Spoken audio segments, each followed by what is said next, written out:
Hi there, welcome to Nonsense Whisky. My name's Vin PF, and on today's episode we're going to be covering something a little bit new. This is the Lakes Distillery's latest offering, Steel Bonnets. Now the Lakes Distillery are an English distillery. I have covered a few of their bottles before, especially the one blended whisky, which is a blend of British Isles whiskies. That's up on here. But this is actually containing their own single malt, but it's blended with some Scotch whisky. So it's a English Scotch blended whisky. But we will just call it a malt blend, shall we, for now. It's 46.6%, which is awesome, love that. It's also natural colour and non-chill filtered. All very, very good things.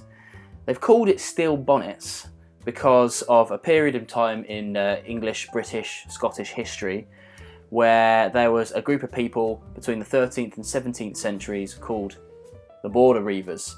Now these guys were just robbing. Reivers in Old English literally means to rob, so they're the border robbers, and they would rob whoever they wanted, whether they were Scottish or English, whatever.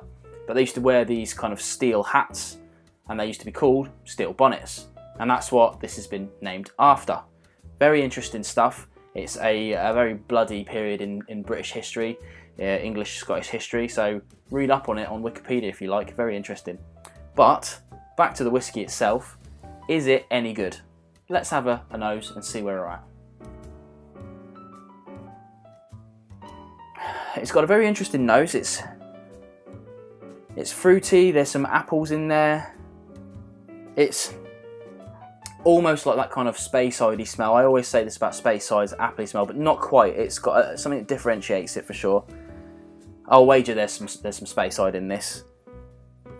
Also, it's kind of like honey, sweet honey in the back there. The notes that came with the pack said that there was some smoke in there, but I don't really get that off the nose. Let's try it a wee bit.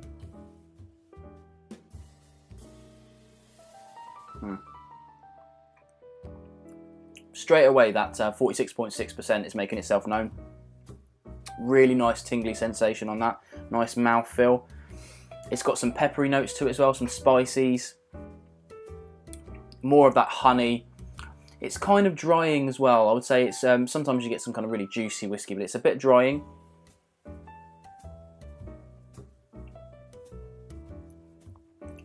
Interestingly, I get a little bit more of that smoke. Now we're not talking about peat here.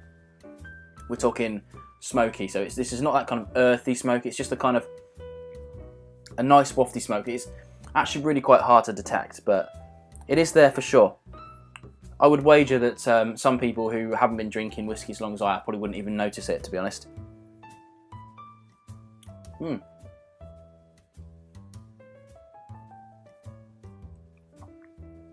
All in all, it's a pretty tasty dram. I'm enjoying that a lot. The only problem I would say with it is the kind of initial cost of it. It's going in the UK markets now for £65 a bottle, which is really quite high. As you guys know, I tend to aim for about £50 or less for my bottles. So I don't think I would stretch to a bottle myself.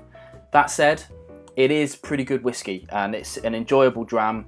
It's got some intrigue to it. It's not flat, it's not boring, it's not entry level. There's some depth to it there that, given enough time, will open up for sure.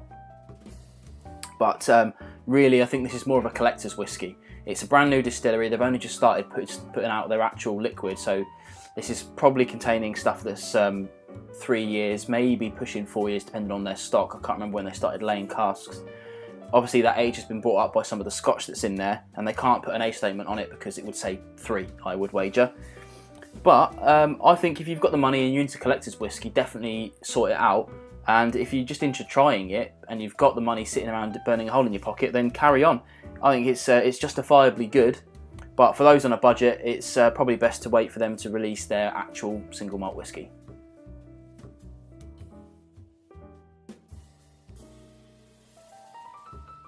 Let's try a second take.